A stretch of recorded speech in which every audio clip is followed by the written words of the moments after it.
Salut à tous, c'est Statman et bienvenue dans cette nouvelle vidéo de présentation et de test d'un micro que je viens d'acheter pour essayer d'améliorer les performances sonores de mes vidéos sur ma chaîne. Si depuis quasiment le début l'image a toujours été quelque chose de relativement irréprochable depuis que j'ai utilisé un caméscope, sachant que les smartphones de 2015 n'étaient pas les smartphones de 2020, je peux vous le confirmer, je n'ai jamais vraiment eu de soucis avec l'image et dès que je suis passé sur ma caméra actuelle qui est la Sony FDR AX33, la qualité vidéo est tout à fait suffisante pour être encore très potable pour les années à venir, sachant que je tourne en 4K 30 images secondes. Le souci, c'est que j'utilise depuis le début de ma chaîne, quasiment depuis mes premières vidéos, un micro Blue Yeti que j'ai de brancher sur un ordinateur portable sans ventilateur pour éviter d'avoir des dérangements au niveau du son. Et j'essaie de demander à tous ceux qui vivent avec moi d'être relativement silencieux pendant que je tourne à chaque fois, donc sur mes 150 vidéos c'était tout le temps comme ça, afin d'éviter d'avoir des sons de chiens, de montée d'escalier autour de moi. Cependant, je dois avouer que cette solution n'est pas facile, en plus d'avoir des câbles dans tous les sens, de s'assurer que l'ordinateur soit toujours chargé. D'ailleurs, c'est un ordinateur no-name que vous avez vu il y a un moment sur la chaîne sur lequel je n'ai jamais fait la vidéo de test. C'est dommage parce que c'est une superbe affaire. L'un des soucis est que dès que je dois déplacer quelque chose, j'ai les câbles qui traînent dans tous les sens. Mais aujourd'hui, j'ai investi dans un micro capable de pouvoir me libérer de toutes ces contraintes, je l'espère, et qui sera normalement de qualité suffisante pour supplanter de manière tout à fait correcte mon Blue Yeti, que je vais reléguer pour des tâches de voix off, ou si je refais du live, comme je l'ai prévu de le faire très bientôt, il me servira toujours, je vais encore en avoir utilité. Et donc est arrivée aujourd'hui cette petite enveloppe, donc comme vous pouvez voir, elle est relativement endommagée, mais c'est moi qui l'ai endommagée pour une fois, je peux vous l'assurer. J'ai beaucoup aimé cette enveloppe et c'est pour ça que je la garde.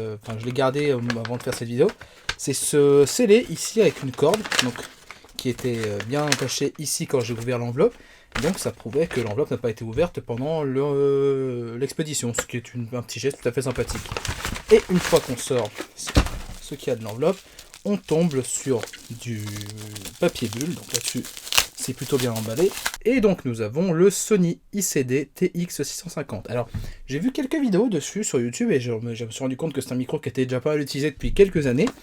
Et il m'a tout de suite marqué puisque je pense que ça peut être une bonne solution pour mes vidéos. Et pour moi qui n'ai pas trop envie de me prendre la tête, je pense que ça peut être pas mal. C'est un micro qui ne nécessite pas, à contrario d'un micro-cravate, d'avoir un récepteur et d'être connecté à la caméra avec un câble.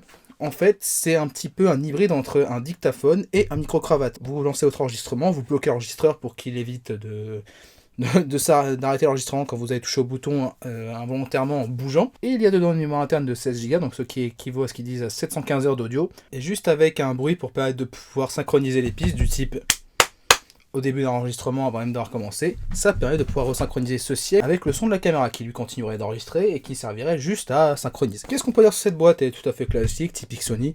On voit ici un charmant jeune homme qui nous montre à quel point ce micro est orienté business. D'ailleurs, ce qui est marrant, c'est qu'ils disent business meeting. Donc, en fait, c'est vrai que si chaque fois vous posez ce micro sur une table et que vous laissez quelqu'un parler, il est possible, je pense, de pouvoir l'utiliser comme dictaphone simple. Donc, c'est vraiment un appareil assez polyvalent. On dit sélection de scène, ce qu'est le français, non? Sélection de scène, recharge rapide, 15 heures de batterie pour de l'enregistrement. Qu'est-ce qu'on raconte? Que c'est un truc compact, micro stéréo et un bouton pour pouvoir commencer un enregistrement en un clic. Et puis là-dessus, plein de trucs. Donc en France, quand j'ai regardé sur Amazon et sur d'autres sites, je le trouvais autour des 140-150 euros, ce que je trouvais assez cher pour un produit qui commence à avoir quelques années. Cependant, je l'ai trouvé en importation à 97 euros. Et donc quand je l'ai vu à ce prix-là, j'ai tout de suite sauté sur l'occasion. Est-ce que pour autant c'est un micro qui sera neuf? Écoutez, il n'y a pas de scellé dessus, donc je ne sais pas si c'est un micro qui est complètement neuf. En tout cas, dessus, il y a une étiquette en chinois marquée 2019-06, donc ça veut dire que cet appareil, ça fait plus d'un an qu'il est dans sa boîte. J'espère qu'il n'y a pas eu de problème avec la batterie. Quand je regarde rapidement, je ne vois pas de marque me montrant qu'il a déjà été utilisé. Je sais pas s'il était censé y avoir un truc sur l'écran, mais en tout cas il n'y est plus, il n'y a pas de rayure. Je serais tenté de dire donc que cet appareil est neuf, et il était indiqué comme neuf sur le site, donc on verra. En tout cas pour pour une telle réduction, chaque fois il est déjà utilisé mais encore en excellent état, je pense que ça peut être très bien. Dedans nous avons les notices dans à peu près toutes les langues, sauf le français je l'imagine.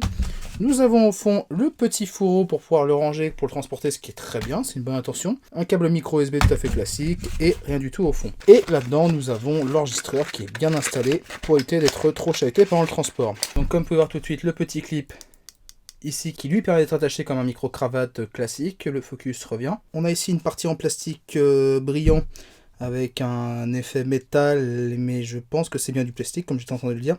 On a l'écran. Alors, est-ce qu'il y a encore de la batterie? Grande question. Alors, power, c'est par là.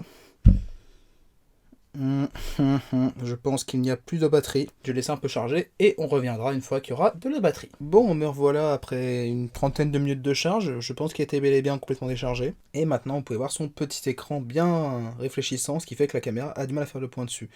Donc, il y a plusieurs touches au-dessus. On a une touche pour le volume, donc je pense que c'est pour régler le volume. Alors c'est assez intéressant parce qu'en fait ce micro cravate avec clip en fait se révèle aussi je pense être un MP3 intégré. Donc comme il y a la prise jack ici, un bouton de volume et quand on cherche dans dans Home une option pour passer de l'enregistrement, excusez-moi, de l'enregistrement à la musique, je pense qu'on passe ça comme MP3 et j'essayerai peut-être si chaque fois je fais une vidéo de bilan un peu plus tard de voir si ça marche en tant que MP3 puisque l'autonomie est donnée comme je crois qu'un truc comme 15 heures donc ça peut est tout à fait suffisant pour un MP3. De base, il semblait plutôt bien réglé avec des scènes neutres, mais il y a pas mal de réglages possibles pour différentes utilisations. Comme moi, je m'en sers plutôt comme micro-cravate, et je m'en servirai comme ça.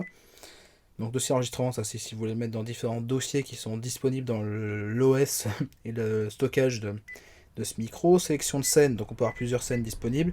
Réunion, cours magistral, note vocale, donc c'est des scènes préenregistrées. Personnellement, je l'ai laissé en désactiver comme il était pour pouvoir tout manœuvrer à la main. Délai d'enregistrement, j'ai pas vraiment compris. J'ai laissé par défaut à 10 minutes, donc j'espère que ça coupe pas mes enregistrements aux 10 minutes, sinon je me rendrai compte, ce serait dommage. Mode enregistrement, ça va me donner différents types d'enregistrements possibles avec des qualités différentes. Donc par défaut, il est en MP3 192 kilobits. Je vais le laisser tel quel. Sensibilité du micro, on peut être différentes sensibilités. J'ai laissé à médium.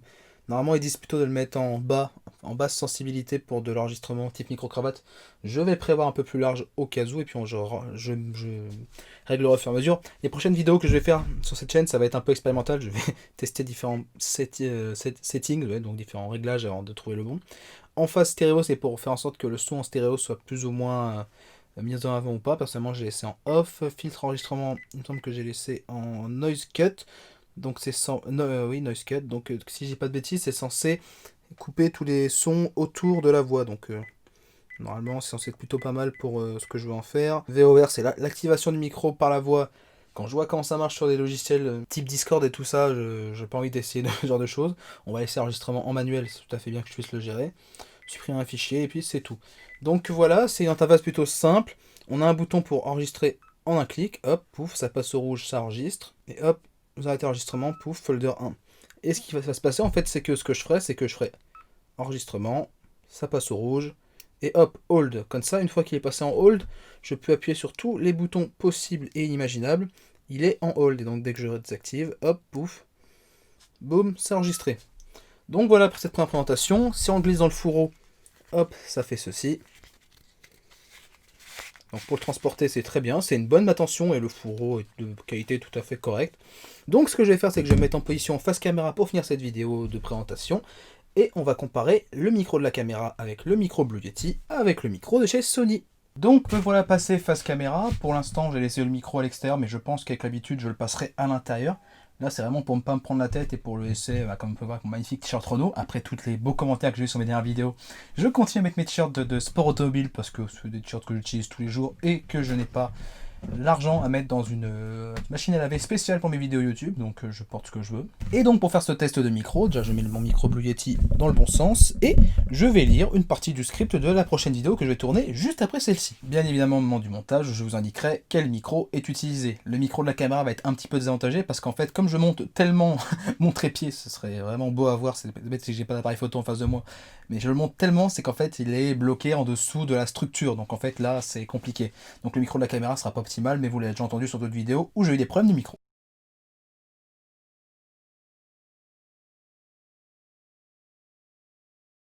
Pourquoi construire un Macintosh? Bien que les prix des Mac ne soient en réalité pas si élevés qu'il n'en paraît, quand on essaie de construire une configuration PC avec exactement les mêmes pièces, ce sont les associations parfois étranges de composants et le prix exorbitant des upgrades depuis le modèle de base, quand c'est possible et que ce n'est pas soudé directement à la Logic Board, directement chez Apple, qui font perdre de l'intérêt à certains Mac. Sans parler de l'idée de construire un ordinateur en ayant pour objectif principal la finesse, sans se demander pourquoi. Je tiens à préciser avant d'aller plus loin dans cette vidéo que pour la première fois j'utilise ce nouveau micro que vous voyez ici, qui est une sorte de micro-cravate slash dictaphone que j'ai présenté très récemment sur la chaîne. Je n'ai pas eu le temps de sortir le micro habituel, donc je m'en excuse par avance. Si le son n'est pas très bon, j'utiliserai sûrement le son de la caméra, qui sera donc pas très qualitatif et qui sera au moins audible. Donc voilà pour le petit morceau de vidéo enregistré avec les différents micros. J'espère que ça aura été assez audible. J'espère que ce micro a déjà été réglé de manière convenable pour qu'il puisse y avoir une comparaison tout à fait décente. Et je pense que pour cette première vidéo, je vais m'arrêter là-dessus. Donc j'espère qu'elle vous aura plu. Désormais, vous verrez ce micro rentrer dans mon t-shirt bien plus souvent et j'espère qu'il fonctionnera de la bonne manière pour ne plus m'embêter à avoir des câbles qui traînent partout. Je ferai sûrement une vidéo de retour après quelques vidéos pour vous expliquer les réglages idéaux que j'utilise pour de l'utilisation micro-cravate et pour vous donner mon avis tout simplement comme j'aime bien le faire d'habitude. Donc n'hésitez pas à vous abonner si vous voulez voir la review complète de ce micro. Si cette première vidéo vous a déjà plu, n'hésitez pas à lâcher un petit like. Et sur ce, je vous dis à très bientôt pour une prochaine vidéo. Allez, salut!